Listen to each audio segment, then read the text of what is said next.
I remember standing in a coffee shop line, the smell of espresso filling the air.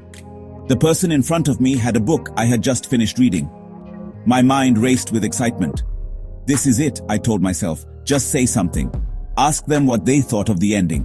The words were perfectly formed in my head, a clear and simple script. I practiced the line over and over, feeling a small surge of confidence. It was a simple, low-stakes interaction, a chance to connect with someone over a shared interest. I knew exactly what to say and how to say it. But when my turn came to move forward, the moment slipped away. A wave of heat washed over me. My heart started beating like a drum, loud and fast, echoing in my ears. The simple sentence I had prepared vanished, replaced by a deafening internal static. It felt as if a physical barrier had sprung up between me and the other person. All I could manage was a tight-lipped, awkward smile as I shuffled past, my mind screaming at my inability to speak. The opportunity was gone, leaving behind a familiar sting of disappointment and frustration with myself. This was a common scene in my life. Whether at a networking event, a friend's party, or just a simple trip to the grocery store, I often felt trapped behind a wall of my own silence. I would prepare conversation starters, think of interesting questions, and tell myself that this time would be different. Yet, when the moment arrived, my mind would go completely blank. It wasn't that I didn't want to connect with people, I desperately did. But the fear of saying the wrong thing, of being judged, or of simply not being interesting enough was completely overwhelming. This struggle was made more intense because I truly value solitude. I love spending time alone, reading, thinking, and reflecting. It's where I recharge my energy and find my clarity. But this comfort with being alone also became a crutch. The less I practiced social interaction, the more alien and intimidating it felt. My social muscles, unused for long periods, had weakened. I realized that my peaceful solitude had unintentionally built the very walls I was now struggling to break down, making every potential conversation feel like an impossible mountain to climb. So, what is happening in our minds and bodies during these moments of intense anxiety? It's not a personal failing. It's actually a very old, very human response. Think of it as our internal alarm system. Our brain, specifically a part called the amygdala, is always scanning for threats. When you feel nervous about talking to someone, your brain can misinterpret that social situation as a danger, just like our ancestors might have perceived a predator. This triggers the fight or flight response, a powerful survival instinct that is designed to protect us from harm. Once this alarm is triggered, your body is flooded with stress hormones like adrenaline and cortisol. This is what causes the physical symptoms we all recognize. The racing heart, the sweaty palms, the shaky voice. Your heart beats faster to pump more blood to your muscles, preparing you to either fight the threat or run away from it. Your breathing becomes shallow and quick. These physical reactions are incredibly powerful and are meant for survival, not for nuanced social conversation. Your body is essentially preparing for a physical battle, not a friendly chat. This biological response also directly impacts our ability to think clearly. The rush of stress hormones diverts energy and blood flow away from the prefrontal cortex, the part of our brain responsible for rational thought, planning, and complex decision-making. This is the part you need for a good conversation. When it's not getting the resources it needs, it temporarily shuts down. This is why your mind goes blank. The well-rehearsed sentences disappear because the part of your brain that stored them is suddenly offline. You are left with pure emotion and instinct.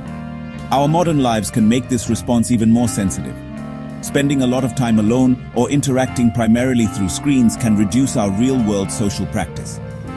Technology gives us time to carefully craft a perfect reply, to edit and delete. Face-to-face conversation doesn't have a backspace button. This lack of practice can make our brain's alarm system even more jumpy in social settings. We are simply out of shape when it comes to spontaneous, real-time human connection, making our fight-or-flight response more likely to activate. Overcoming this challenge is not about becoming a different person overnight. It is a journey of taking small intentional steps, much like training a muscle.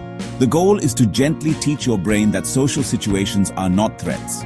You can start with what I call micro-interactions. This could be as simple as making eye contact and smiling at the barista when you get your coffee. The next day you might add a simple thank you, have a good day. These are low-pressure, predictable interactions that begin to build a foundation of positive social experience. The next step is to practice what psychologists call exposure therapy, but in a way that feels manageable to you. This means gradually and repeatedly putting yourself in the situations you fear. but starting with the easiest ones first. Make a list of social situations that make you nervous and rank them from least scary to most scary. Maybe the least scary is asking a store employee where to find an item. Start there. Do it a few times until it feels less intimidating. Then, move to the next item on your list, like giving a stranger a simple compliment. Positive self-talk is another powerful tool on this journey. Our inner critic is often our loudest and most convincing enemy. When you feel that wave of anxiety, your mind might be telling you, they will think you're weird, or you're going to mess this up. We must learn to challenge that voice with a kinder, more realistic one. Before you enter a social situation, tell yourself, I am just here to be friendly, or it's okay if it's not a perfect conversation. This shifts your focus from performance and judgment to intention and connection. Finally, shift your focus from yourself to the other person. Much of our social anxiety comes from worrying about how we are being perceived. Instead, try to be genuinely curious about the person you are talking to. Ask open-ended questions that start with what, how, or why. When you are truly listening to their answer, you have less mental space to worry about yourself. This turns a performance into a shared experience. Your goal becomes understanding them, not impressing them, which takes an enormous amount of pressure off your shoulders. Please remember this. Your journey to overcome social anxiety is a testament to your strength, not a sign of weakness. Every small attempt, whether it results in a flowing conversation or an awkward silence, is a victory. It is a step forward. There will be days when you feel bold and days when you want to retreat back into your shell. That is completely normal. The key is not perfection, but persistence. Do not let a difficult interaction discourage you from trying again. Growth is never a straight line. It is a path with curves, setbacks, and beautiful progress. Believing that you can change is the most important foundation for that change to occur. This is known as having a growth mindset.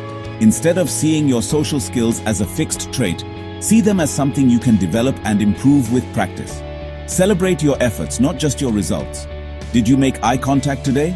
Celebrate it. Did you ask a question even if your voice shook? That is a huge win.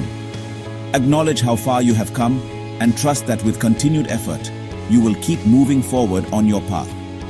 This journey is not just about learning to talk to people. It is about unlocking a deeper, more meaningful connection with the world around you. It is about allowing your true self, your thoughts, your kindness, your unique perspective, to be seen and heard by others. Every person you meet has a story, a lesson, or a laugh to share. By breaking the silence, you open yourself up to a world of shared experiences, new friendships, and profound human connection that you deserve to be a part of.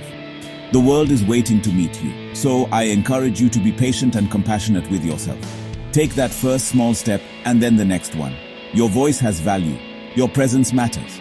The silence does not have to be your story's final chapter. It can be the quiet beginning of a new, more connected and more fulfilling life. The journey may seem long, but it begins with a single, brave word. You have the strength within you to speak it. Believe in your ability to grow, and you will.